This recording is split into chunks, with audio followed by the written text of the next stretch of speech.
എന്നോട് സഹതപിക്കുന്നവരുണ്ടോ എന്ന് ഞാൻ അന്വേഷിച്ചു നോക്കി, ആരെയും ഞാൻ കണ്ടില്ല. എന്നെ ആശ്വസിപ്പിക്കാൻ ആരുമില്ല. പ്രവാചകൻ വഴി അങ്ങ് അരുളി ചെയ്ത ഈ വാക്കുകൾ എന്റെ ചെവികളിൽ മുടങ്ങിക്കൊണ്ടിരിക്കുന്നു. സ്നേഹം നിറഞ്ഞ കർത്താവേ, വേറൊന്നിക്കായെ പോലെ അങ്ങയോട് സഹതപിക്കാനും അങ്ങയെ ആശ്വസിപ്പിക്കുവാനും ഞാൻ ആഗ്രഹിക്കുന്നു.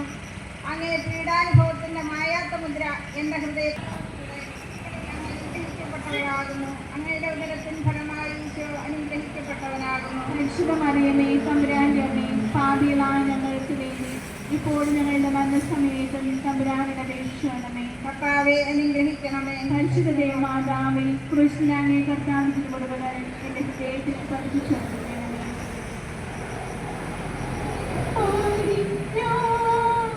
Yes.